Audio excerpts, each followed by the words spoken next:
कर्पूरगौरं करुणावतारं संसारसारं भुजगेन्द्रहारं सदा वसन्तं हृदयारविन्दे भवं भवानी सहितं नमामि।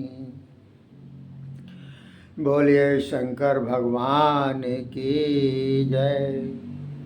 बोलिए शिव महापुराण की जय। बोलिए हिंदू सनातन धर्म की जय। देखिए साथियों, यह शिव महापुराण का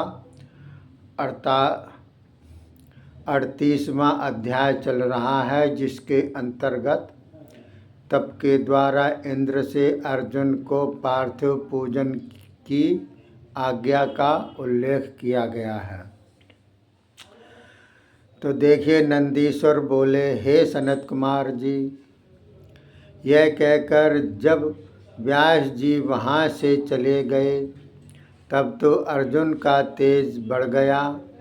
उसे देखकर युधिष्ठिर आदि को पूरा निश्चय हो गया कि अब हमारा कल्याण है, निश्चय ही हमारी विजय होगी।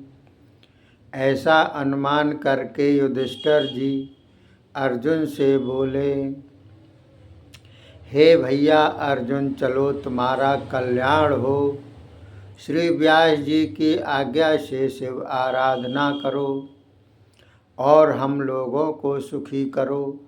इतना सुनकर अर्जुन जाने लगे। तब द्रौपदी ने ठहरा कर कहा, हे प्राणेश्वर, आप जा रहे हो, स्मरण रखना, श्री व्यास जी की आज्ञा के अनुसार ही कार्य करना। जाओ, आपकी शंकर ही रक्षा करें, आपको आनंद मंगल की प्राप्ति हो। इतना कहकर द्रौपदी ने विदा कर दिया। इस प्रकार अर्जुन के चले जाने पर द्रौपदी तथा पांडवों की और भी चिंता बढ़ गई। वे परस्पर यही विचार करते कि अर्जुन अब कैसे होगा, हम सारे भाई मिलकर रहें तो कल्याण रहता है, आपत्ति काल में तो सबका मिलकर रहना ही अच्छा है। अब इस प्रकार के संकट में तो भाइयों का अलग हो जाना और भी आपत्तिजनक है। अब किस प्रकार कहाँ तक धैर्य धारण किया जाए। इस प्रकार के संकट में तो बड़े बड़े पुरुष भी धैर्य छोड़ देते हैं। नंदीश्वर जी बोले, इस प्रकार की चिंता में एक दिन युधिष्ठिर बैठे हुए थे। उनको अर्जुन का वियोग सता रहा था। ठीक उसी समय परम दयालु महामुनि व्यास जी भ्रमण करते हुए आ पहुँचे। उन्हें आया देख पांडवों ने उनका पूजन आदि सत्कार किया और आसन देकर बिठाया। फिर हाथ जोड़कर युधिष्ठिर से बोले, हे महामुनि व्यास जी। युधिष्ठिर बोले, हे महामुनि व्यास जी, हमें अर्जुन का वियोग बुरी तरह सता रहा है। आप कृपा करके कुछ समय हमारे यहाँ निवास करें तो हमारा दुख दूर हो। आपके दर्शन से तो शीघ्र ही दुख दूर हो जाते हैं। इस प्रकार जब युधिष्ठिर जी ने नम्रतापूर्ण एवं दुख से भरे हुए वचन सुनकर भगवान व्यास जी पांडवों को अनेकों इतिहास सुनाते हुए वहाँ रहने लगे।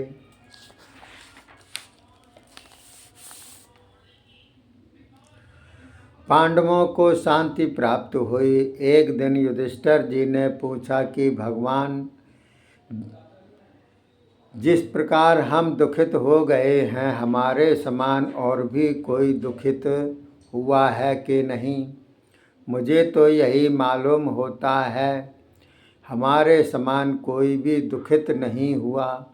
इतना सुनकर व्यास जी बोले, हे धर्मपुत्र युधिष्ठिर, तुम बड़ी भूल में हो। संसार में तो एक से बढ़कर एक प्राणी दुखी हुए हैं, एवं होते रहेंगे। देखिए, पूर्व समय में निषद देश के राजा नल ने कितने दुख भोगे। राजा हरिश्चंद्र पर कितनी विपत्ति पड़ी, जिसका सुनाना भी कठिन है। इसकी विपत्ति सुनकर तो पत्थर भी रो पड़ते हैं। अयोध्या के महाराजा दशरथ के पुत्र श्री रामचंद्र जी को कितने दुख उठाने पड़े। उनके दुखों की कथा तो रोमांचकारी है। हे धर्मराज, मैं किस किस का वर्णन करूं। यह शरीर 5 तत्वों से बना हुआ है। दुख ही पाने के हेतु मनुष्य जन्म मिलता है। संसार भर के सभी देहधारियों को दुख भोगने पड़ते हैं। इन्हीं सभी बातों का विचार करके तुम लोग अपना कष्ट भूल जाओ। देखो, जब यह मनुष्य माता के गर्भ में प्रवेश करता है, तभी से उसे असंख्य दुख उठाने पड़ते हैं। फिर जन्मते बचपन में खेल कूद में भी अनेकों दुख भोगते हैं। ताड़ना मार पीट आदि में बचपन बीतता है। फिर तरुण होने पर स्त्री पुत्र कलत्र आदि के भरण पोषण आदि की चिंता लग जाती है। उसी में मनुष्य पचता रहता है। उसके बाद वृद्धावस्था में तो और भी दुख ही दुख हैं। मृत्यु का भय, फिर मृत्यु हो जाने में नरक आदि दुख भोगने का भय। इस प्रकार कभी भी प्राणी को सुख प्राप्त नहीं होता। इसी कारण तुम इन दुखों की चिंता ही मत करो। अपने सत्य धर्म पर दृढ़ रहो, डटे रहो। तुम्हारा निश्चय ही कल्याण होगा। नंदीश्वर जी बोले। इस प्रकार महामुनि व्यास जी उपदेश देते रहे, जिससे कि उन्हें शांति मिलती रहे। इधर अर्जुन तप का दृढ़ संकल्प करके एक यक्ष को साथ लेकर उसी के द्वारा बहुत से डाकुओं का वध करते कराते दुर्गम भयानक रास्तों एवं पहाड़ों को पार करते हुए इंद्रकली नामक पर्वत की शिखर पर जा पहुँचे, जहाँ श्री गंगा जी का निर्मल धारा बह रही थी।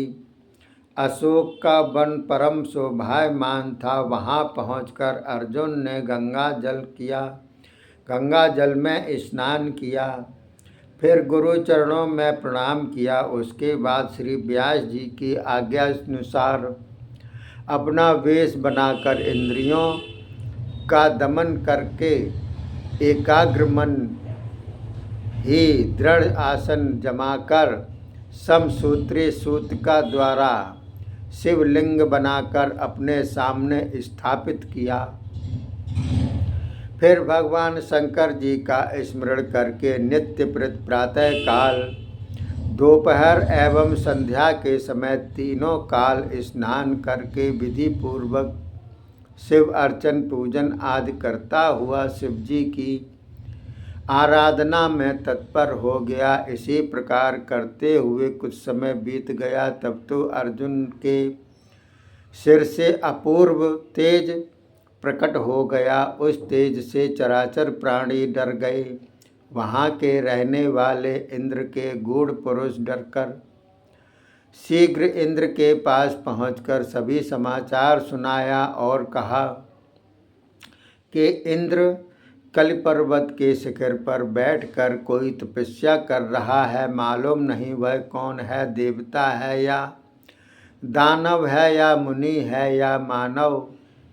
उसके तप करते करते अद्भुत तेज उसके सिर से जगमगा रहा है, जिससे हमारा शरीर जलने को है। आप हमारी रक्षा करें। यह सुनकर देवराज इंद्र सब कुछ समझ गए।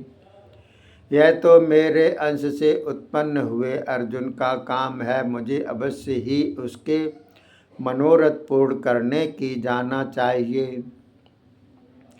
ऐसा विचार कर इंद्रदेव एक वृद्ध ब्राह्मण का रूप धार कर उसकी परीक्षा के लिए अर्जुन के पास पहुँच गए। उस वृद्ध ब्राह्मण को आया देखकर अर्जुन ने उनका पूजन आदि सत्कार करके एक उत्तम आसन पर बिठाया। फिर नम्रता पूर्वक बोला, हे ब्राह्मण देव, आप कहाँ से पधार रहे हैं? तब इंद्रदेव अर्जुन की परीक्षा करते हुए अभिमान के साथ बोले, तुम इस नूतन अवस्था में तप क्यों कर रहे हो? इस प्रकार की तपस्या तो मोक्ष के हित होनी चाहिए। यह तो तुम युद्ध में विजय पाने के हेतु कर रहे हो। मैं इसी प्रकार बात को समझाने के हेतु तुम्हारे पास आया हूँ। इस प्रकार ब्राह्मण के वचन सुनकर अर्जुन बोला, हमें श्री व्यास जी ने ऐसा करने का उपदेश दिया है। वह उपदेश अर्जुन ने सुना दिया। तब ब्राह्मण बोला, हे अर्जुन, तुम तो क्षत्रिय धर्म द्वारा सुख पाना चाहते हो, किंतु ऐसा करना उचित नहीं। यदि तुम मोक्ष के लिए कहो तो इंद्र के अधिकार में नहीं। वह तो सांसारिक सुख भोग दे सकता है अथवा सुख, इसके अतिरिक्त और कुछ नहीं। इसी कारण तुम तो समय बर्बाद कर रहे हो। नंदीश्वर जी बोले। इतना सुनकर अर्जुन को क्रोध आ गया। फिर तो उस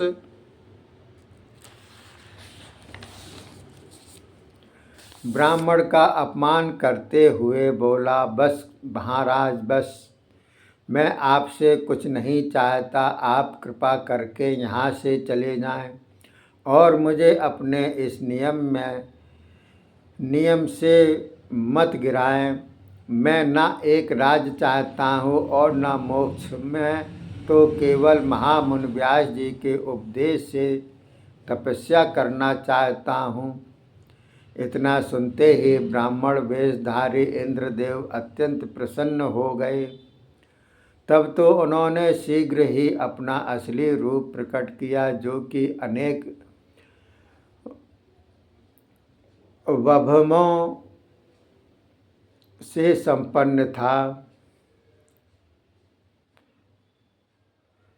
तब अर्जुन को समझाते हुए इंद्र बोले, हे पार्थ, अर्जुन, मैं तुम्हारी भक्ति एवं श्रद्धा से अत्यंत प्रसन्न हो गया हूँ। अपना मन चाहा वर मांग लो। अर्जुन बोला, देवेंद्र, इस समय हम पांचों पांडव कष्टित हैं। शत्रुदल हमारा इस अवस्था में भी पीछा नहीं छोड़ रहा। मैं चाहता हूँ हमारी संग्राम में विजय हो। सुनकर देवेंद्र बोले, हे अर्जुन, तुमसे द्वेष करते हैं। जो तुमसे द्वेष करते हैं उनमें दुर्योधन बड़ा बलवान है। उसकी सहायता करने वाले भीष्म, कर्ण, द्रोणादि भी महारथी हैं। अश्वत्थामा तुम्हारे गुरु द्रोण का पुत्र तो श्री शंकर के अंश से उत्पन्न हुआ है। इन सबको संग्राम में जीतना तेरे लिए असंभव सा है। फिर भी मैं तो एक उपाय बताता हूँ। यदि तुम अपनी विजय ही चाहते हो तो भगवान शंकर को तप द्वारा प्रसन्न करो। वे परमात्मा जगत के आधार हैं। उनके प्रसन्न हो जाने पर सभी कुछ हो सकता है। ब्रह्मा, विष्णु आदि भी संग्राम में विजय की चाहना से उन्हीं की आराधना आदि किया करते हैं। इसीलिए भगवान शंकर के पार्थिव लिंग का पूजन तुम विधि पूर्वक करो। श्रद्धा पूर्वक उनकी सेवा से निश्चय ही तुम्हारे मनोरथ पूर्ण होंगे। हे अर्जुन, मेरी इस विद्या के द्वारा तुम्हें सफलता प्राप्त होगी, किंतु राज्य सत्ता प्राप्त होने पर तुम प्रमाद से राज्य न करना। प्रजा के कल्याण का विचार रखना। अब भगवान शंकर के आराधन में जुट जाओ। स्वयं शिव ही तुम्हारी रक्षा करेंगे। श्री सनत कुमार जी बोले। इस प्रकार अर्जुन को समझाकर देवेंद्र ने अपने सेवकों को आज्ञा दी कि वे सदा अर्जुन की सहायता तथा रक्षा करने के निमित्त उपस्थित रहें। इस प्रकार इंद्र सब प्रबंध करके अंतर ध्यान हो गए। बोलिए शंकर भगवान की जय। बोलिए शिव महापुराण की जय। बोलिए हिंदू सनातन धर्म की जय। ये अध्याय समाप्त होता है। अगला 39वां अध्याय चलेगा, जिसमें किरात अवतार तथा मूक दैत्य कथा का वर्णन है। तब तक के लिए धन्यवाद। जय हिंद, जय भारत।